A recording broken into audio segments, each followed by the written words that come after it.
Graças a paz, meus queridos. Tudo bem com vocês? Espero que sim. Seja bem-vindo a mais um conteúdo do nosso canal. E hoje nós vamos reagir a um vídeo do pastor Rodrigo Silva, que ele vai falar um pouco sobre o anticristo, o que irá acontecer. Sabe uma coisa que me deixa muito triste? É que muitas pessoas não estão esperando a Cristo, e sendo crente em Cristo, sabia? Eles estão esperando o anticristo. Querem saber tudo sobre o anticristo. Meus queridos, vamos prosseguir em conhecer a glória de Deus nas nossas vidas. Não se iluda com isso. O pastor Rodrigo Silva vai estar explicando um pouco sobre este assunto. Eu quero que você preste bastante atenção, que é uma palavra de ânimo para as nossas vidas, e desde já eu quero que você se inscreva neste canal, tá bom? Não passe aqui sem se inscrever. Ó, vou esperar um pouco aqui para que você possa se inscrever no canal. Beleza? Já se inscreveu? Agora compartilhe, tá bom? E para o maior número de pessoas possíveis, para que esse canal possa crescer a cada dia mais. Beleza? Então, bora pro vídeo, meus queridos. Eu tenho que cuidar que o Apocalipse não possa ser interpretado a partir de manchete de jornal. Tá. Porque se eu ficar com a manchete de jornal na mão, qualquer coisa que eu interpreto como a besta do Apocalipse. Eu posso falar que é o Macron, posso falar que é Trump, eu posso falar que é Elon Musk, qualquer um é a besta do Apocalipse. Teve um autor dos anos 60 que dizia que a besta do Apocalipse era a televisão. Que as TVs antigas tinham aquelas duas anteninhas e fala que ela tinha dois chifres, sabe? O que seria a besta do Apocalipse? Bom, os primeiros pais da igreja, os primeiros cristãos, ali depois do período apostólico, sempre interpretaram a besta do Apocalipse como sendo algo relacionado a Roma, ao Império Romano, que era o opressor da igreja naquela época, que era o que oprimia a igreja. Por exemplo, vou lembrar que o Irineu de Lyon, que foi discípulo de Policarpo, que foi discípulo de João, então ele estava bem perto ali da fonte apostólica. O Irineu de Lyon falava o seguinte: olha, o número 666, que alguns manuscritos até traduziam como 616, ele fala assim, o nome que dá isso aqui é Lateinos, em grego. Lateinos significa o império dos latinos, dos romanos. Sim. Então era alguma coisa ligada a Roma. Eles sabiam que tinha alguma coisa ligada com Roma. Roma era codinominada, né? De Babilônia. Ah, é? Tanto é que o Pedro, quando escreve a carta dele, ele fala assim, aos irmãos que estão na Babilônia. E na cultura judaica sempre chamava Roma pelo codinome de Babilônia, porque o maior opressor do povo de Israel no Antigo Testamento não foi o Egito, foi a Babilônia. De todos os opressores que Israel teve, aquele que mais trouxe traumas era a Babilônia. Entendi. Tanto é que quando você queria falar alguma coisa do mal, era a Babilônia. O mal vem do norte, que a Babilônia veio do norte. Mais do que a Assíria, mais do que os persas, mais do que Antíoco Epifânio, grego, todos foram opositores do povo de Deus. Sim. Os persas teve gente que opôs, o Antíoco Epifânio, mas assim, aquele que na época do Novo Testamento, todo mundo era a Babilônia. Você tem vários textos judaicos falando da Babilônia, mas é codificando Roma. Aí, depois desse período da patrística, você vê que a igreja entendeu também, através de Tomás de Aquino, que Roma poderia ser uma forma de trazer o anticristo para a igreja. Isso está na Suma Teológica de Tomás de Aquino. Quando você vai para a Reforma Protestante, de maneira unânime, Lutero, Calvínio, Zwinglio, todos entendiam que o anticristo era o papado. Ah, é? E de maneira assim, bem politicamente incorreta. Você entendeu? O papado e acabou.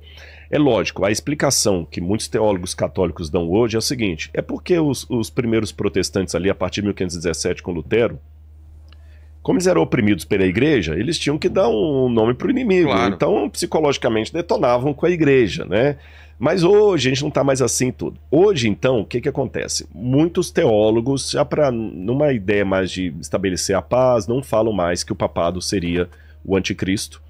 E você tem alguns autores, como, por exemplo, no século XVI, você tem o Francisco Rivera, que foi um padre católico dominicano, o Francisco Rivera, e tem o Luiz Salazar. Os dois são da mesma época. Para tirar esse foco protestante de que o papado seria o anticristo, criaram o método preterista. O anticristo é Nero. Entendi. Ponto. Não tem nada de papa. É o Nero. E depois muitos teólogos protestantes alemães acabaram bebendo na mesma fonte, aí o papado passou a ser Nero. Depois os futuristas começaram a falar, não, o anticristo, na época da Guerra Fria, que começou o dispensacionalismo, o anticristo é a Rússia e a União Soviética, que tinha que demonizar os russos. O comunismo. Agora eu estou falando que a Rússia é com a China, né? Outros grupos minoritários, como as Testemunhas de Jeová, por exemplo, vão dizer que era a ONU.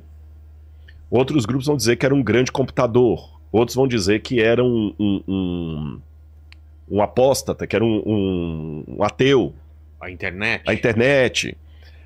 Como é que eu entendo isso? Eu tenho um trecho aqui interessante do próprio catecismo da Igreja Católica, e eu gosto dessa interpretação aqui do catecismo. Bom, aqui eu tenho as citações aqui de John Wesley, a Confissão Presbiteriana e Anglicana, de Westminster, a Confissão Luterana, todos falando que é o papado. A resposta católica também é importante ser dada. Os católicos dizem, o anticristo não pode ser o papa, porque na carta de João é dito que o anticristo nega que Jesus veio em carne. Entendi. Nega que ele veio em carne. E o Papa não nega que ele veio em carne, ele não é gnóstico. Entendi. Né? Mas olha o que diz aqui o catecismo da igreja. O catecismo tem lá os vários pontos, 537, 534, os parágrafos, mas para quem quiser olhar no catecismo é só colocar julgamento final da igreja. Interessante o título, julgamento final da igreja. E o catecismo diz assim, antes da segunda vinda de Cristo, aqui é a posição católica, tá, gente? Não vai valer por protestante. Sim. Antes da segunda vinda de Cristo, a igreja deve passar por um julgamento final que abalará a fé de muitos crentes. Eu concordo com isso. A perseguição que acompanha a sua peregrinação na terra revelará o mistério da iniquidade, que é uma maneira de falar do anticristo, na forma de um engano religioso, oferecendo aos homens uma solução aparente para os seus problemas ao preço da apostasia da verdade. Ou seja, se a apostasia da verdade... É o afastamento da verdade. Então o anticristo não pode ser um russo ateu, nem um muçulmano. Tá. O anticristo tem que ser alguém, e eu concordo com o catecismo aqui, tem que ser alguém que saiu de dentro do cristianismo, porque quando você vai aqui na carta de João, que fala do anticristo, fala aqui, olha, Evangelho de João, capítulo 2, versículo 18, fala, filhinhos, esta é a última hora, e como vocês ouviram que o anticristo vem, também agora muitos anticristos têm surgido, por isso sabemos que é a última hora. Eles saíram do nosso meio. Então tem 3 elementos aqui que eu tenho que levar em consideração. Manifestações do anticristo já havia na época do Novo Testamento, porque eles falam que muitos dos anticristos já estavam surgindo. Segundo, o anticristo tem que ser alguém que sai de dentro do cristianismo, então não pode ser alguém de fora. E terceiro, esses anticristos da época de João eram um modelo daquele grande filho da iniquidade que ainda viria, que Paulo falou, que ainda não surgiu, mas virá, antes da vinda de Cristo. Porque fala que quando ele surgir, Paulo fala, o Senhor o destruirá. Então, peraí, então o anticristo não pode ser a União Soviética, porque não tinha União Soviética na época aqui. O anticristo não pode ser a ONU, porque não tinha a ONU nessa época.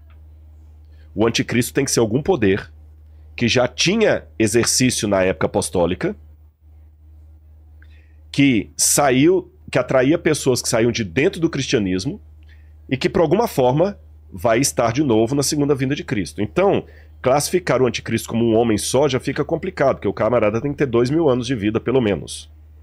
Mas aqui, eu estou só pegando a Bíblia para ver que o que o catecismo está falando tá de acordo. Aí diz que esse anticristo atrairia muitas pessoas para uma apostasia da verdade. Deixa eu te falar uma coisa. Se a igreja se a mulher de Apocalipse 17 é o povo infiel, para você ser um adúltero, o primeiro requisito é ter sido casado. Para você morrer, o primeiro requisito tá vivo. Para você ser apóstata, o primeiro requisito é ter sido cristão. Acreditar. Não existe islamismo apostatado. É. Não existe budismo apostatado. Só existe cristianismo apostatado. Então o anticristo tem que ser alguma coisa que vai sair do cristianismo. Aí continua dizendo: o engano do anticristo já começa a tomar forma no mundo toda vez que a reivindicação é feita para perceber dentro da história aquela esperança messiânica que só pode ser realizada através do julgamento escatológico. A igreja rejeitou até mesmo formas modificadas dessa falsificação do reino para vir sobre a forma do milenarismo, especialmente a forma política intrinsecamente perversa de um messianismo secular. A igreja entrará na glória do reino somente através dessa Páscoa final, quando ela seguirá o seu Senhor em sua morte e ressurreição. Então, o catecismo, nesse ponto, concorda com a minha ideia pós-tribulacionista. Sim. A igreja enfrentará uma perseguição. Mas essa perseguição não virá de fora. Virá de alguém de dentro da igreja, que apostatará da verdade e levará muitas pessoas à apostasia.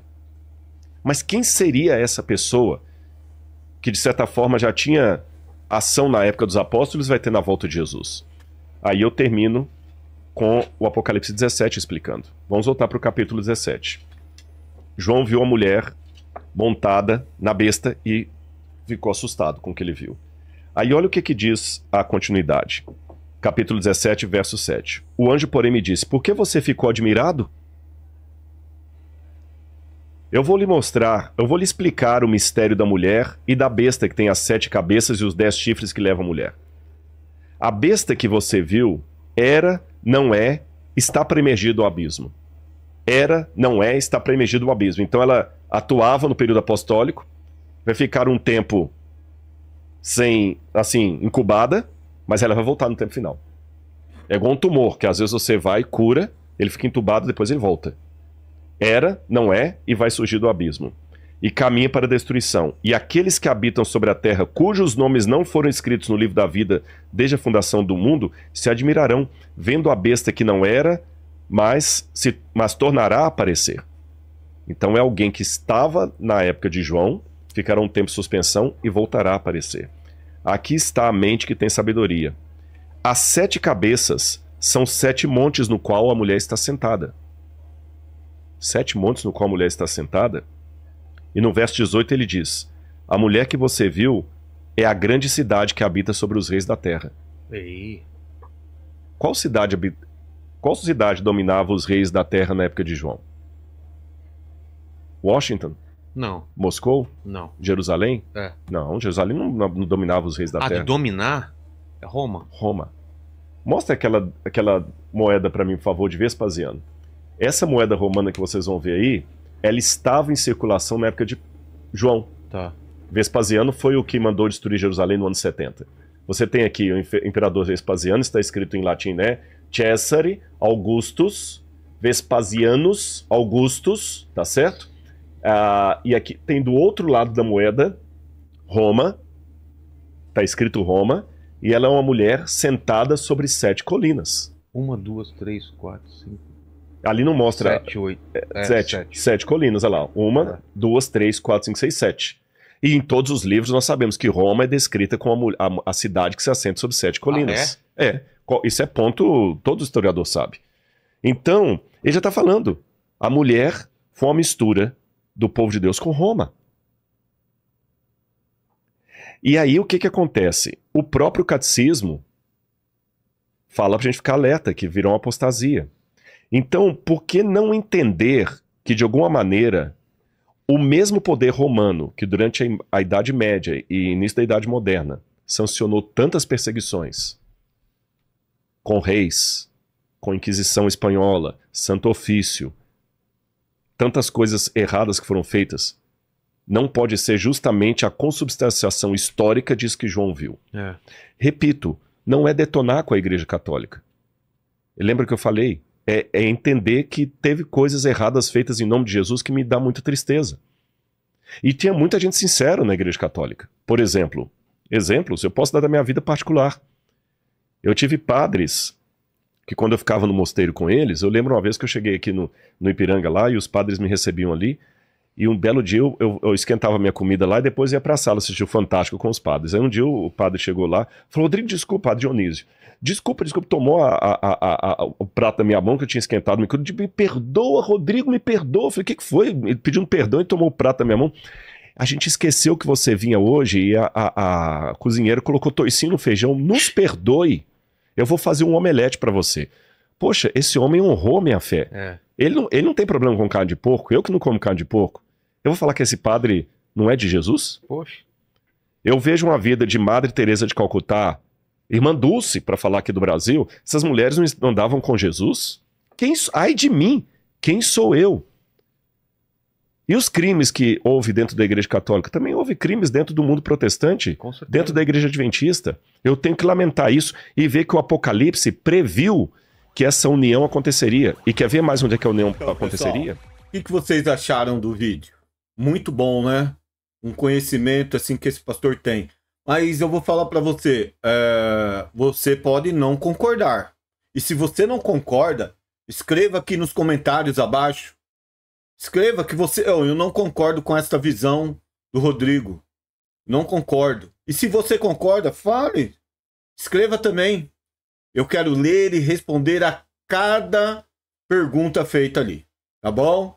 Então, meus queridos, não deixe de se inscrever, não deixe de compartilhar o vídeo, tá bom? Então, fui. Tchau.